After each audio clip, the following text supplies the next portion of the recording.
Today I'm making a cozy, wholesome evening dinner and I'm taking you along with me.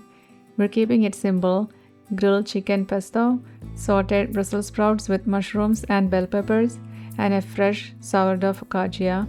And while all of that is happening, I'll also be baking a sourdough sandwich bread for the week ahead. It's all simple, nourishing food that comes together beautifully by the end of the day. For the focaccia, I started the dough yesterday by mixing together the flour, water, salt, and sourdough starter until it formed a soft, smooth dough.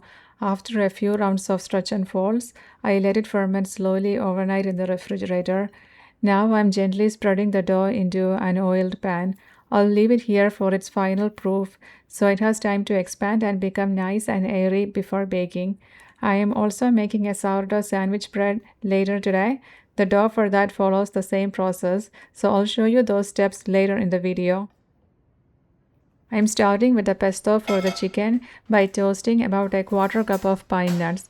Toasting them until they are lightly golden brings out their rich, nutty flavor. Once they are done, I'll turn off the heat and let them cool completely before adding them to the food processor with the rest of the pesto ingredients.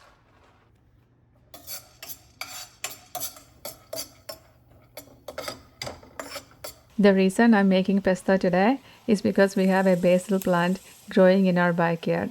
I've always loved the idea of having a little herb garden, but I have to admit that I'm not much of a plant person. Every time I've tried growing herbs, they never seem to last very long. My husband, on the other hand, he wanted to do this for me, so we planted one basil. He did it actually, and it's doing well. Recently, I noticed it started flowering. I'm not exactly sure if that's a good thing or if I should be trimming those flowers off, but I figured this was the perfect time to harvest some of the basil and put it to good use. So today, we're making a fresh, homemade pesto for our grilled chicken. I may not be harvesting it the proper way, but it gets the job done, and I'm excited to use something we've grown right here in our backyard. This basil smells so good. Growing it has given me the confidence to add even more herbs to our backyard. I think oregano and thyme are next on my list.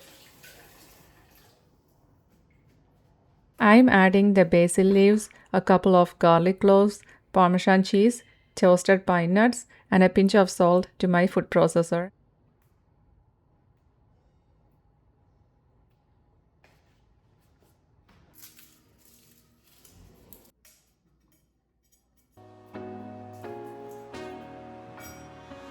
I'll pulse everything until it's finely chopped, then slowly drizzle in the extra virgin olive oil while the food processor does its thing.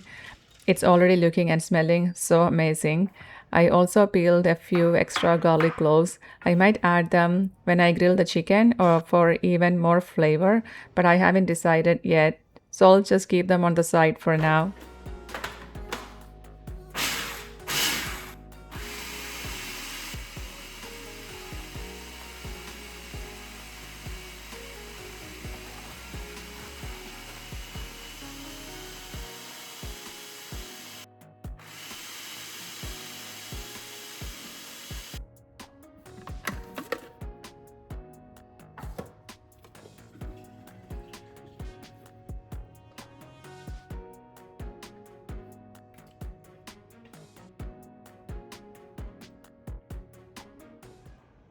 Okay, now I'm going to prep the vegetables for a simple saute. I have an orange bell pepper and a red bell pepper that are both almost at the end of their shelf life, so this is the perfect time to use them up. I'll cut those into medium-sized pieces and then I'll quarter some mushrooms. I'm also planning to add some Brussels sprouts, but I'll start by cooking the peppers and mushrooms first, then add the Brussels sprouts afterward. I love this pan. I use it almost every day. I'll start with the bell peppers and let them cook until they get a few blisters here and there. I still like them to have a bit of crunch, and that's how my kids enjoy them too. Once they're ready, I'll transfer them to a plate. In the same pan, I'll add a little bit more oil and toss in the mushrooms. They take a bit longer to cook, so I'll go ahead and prep the Brussels sprouts. Now it's time for the Brussels sprouts.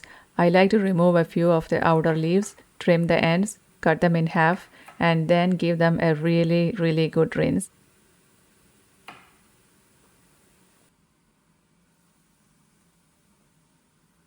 By the time I finished prepping them, the mushrooms were perfectly cooked and ready to come out of the pan.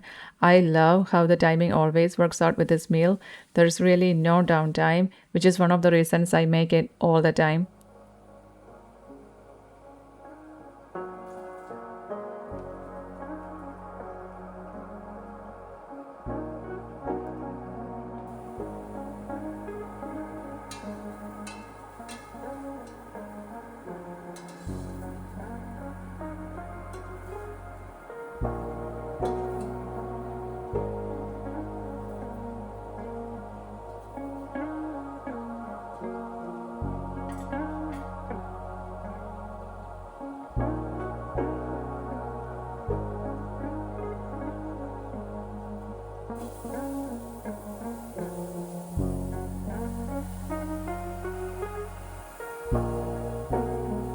Using the same pan, once again, I'll add a little more oil, then in go the Brussels sprouts. I used to just saute my Brussels sprouts until they were nicely browned with those crispy, charred edges. They tasted good, but I always felt they were a little too firm. Recently, I started adding a splash of water and steaming them for a few minutes after sauteing, and it completely changed the texture. They are still beautifully browned on the outside, but perfectly tender inside. This method has become my favorite, so that's exactly what I'm doing here. Now I'll add all the vegetables back into the pan, and this will stay here until it's time for dinner. If it cools down too much, I'll warm it up for a minute or two, and that's all it usually needs. The focaccia is ready for the oven. I'll drizzle the top with a little more oil, dimple the dough with my fingertips, and bake it at 450 degrees for 30 minutes. While that's baking, I'll get the chicken ready. So as soon as the focaccia comes out, I'll lower the oven temperature and pop the chicken in for about 18 minutes. That gives the focaccia plenty of time to cool down while the chicken cooks, so everything is ready right on time for dinner.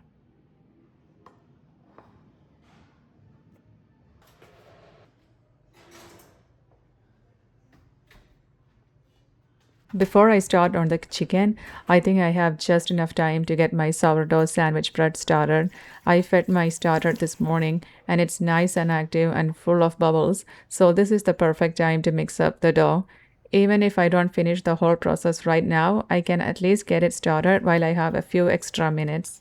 I already have my active starter and warm water measured out in a mixer bowl. In a separate bowl, I'll measure the flour and salt. Then, with the mixer running, I'll slowly add the flour mixture until everything comes together into a dough. Today, I'm making an all purpose flour version, but I've been doing some experimenting. By the time I'm editing this, I've already made another loaf using mostly whole wheat flour with a small amount of all purpose flour, and I actually prefer that version. I love the extra flavor and nutrition that the whole wheat adds, so I'm really happy with how it turned out. Maybe I'll share that recipe and the whole process in a future video. And just like all the bread I make, this loaf is all sourdough starter. I don't add any commercial yeast at all. I let the mixer run for about 4 minutes, just until a rough dough comes together. Now I'll let it rest for about 30 minutes or until we are done with dinner. While the dough is resting, I'll move on to the chicken so everything stays on schedule for dinner. I'm grilling the chicken thighs in my cast iron skillet, working in 2 batches. I keep it simple with just a little oil, salt, and pepper. Make sure not to overcrowd the pan. You want plenty of space between each piece so the chicken sears and develops a nice golden crust instead of steaming. I'll cook both sides until they are lightly browned. They don't need to be fully cooked at this point because they'll finish cooking in the oven later. I'll repeat the same process with the second batch of chicken. Once they are all browned, I'll return everything to the cast iron skillet, arranging the pieces in a single layer so they are side by side and not overlapping. By now, the focaccia is ready, and I'm so happy with how it turned out. It's beautifully golden, so I'll take it out of the oven and lower the temperature to 400 degrees. Then the chicken goes in to finish cooking. It will need about 15 minutes. This is when I realized I forgot to line the pan with parchment paper before baking the focaccia. That was a big mistake. Sometimes when I'm filming, I am so focused on making sure everything is recording that little things like this slip my mind. The bread is still hot, so I'll let it cool for a bit and deal with it after the chicken is finished. Hopefully, it will be okay.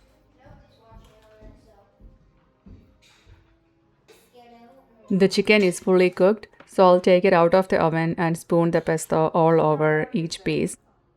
Daddy's where? I'm making something else. I'm sorry. Then I'll top it with a layer of mozzarella cheese. It goes back into the oven for about 5 minutes, just until the cheese is melted and bubbly. I'm already too hungry.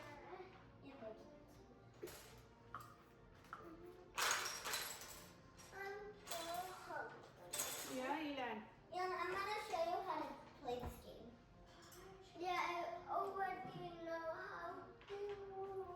I'm almost done making it.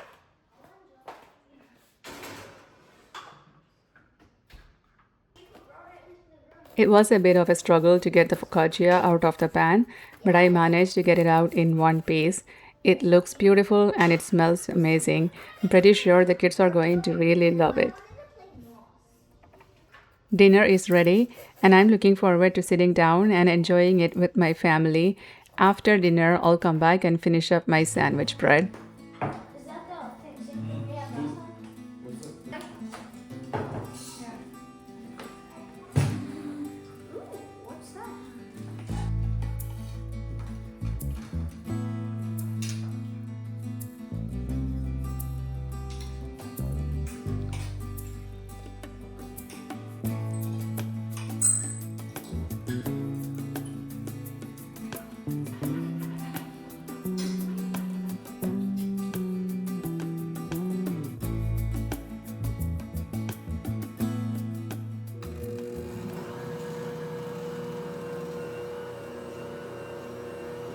Before I call it a day, I have a few more steps to finish my sandwich bread.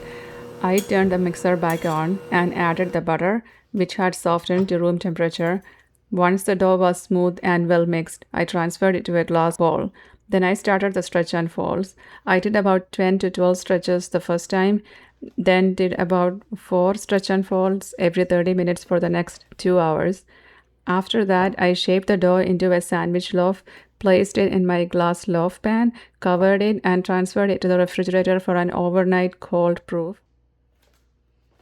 This is the next morning. I took it out of the fridge and let it sit at room temperature until it was fully proofed. The top looked a little dry, so I sprayed a little bit of water before baking. It came out beautifully. The crust is golden and it looks absolutely delicious. And that's my homemade sandwich bread. Thank you so much for watching, and I'll see you in the next video.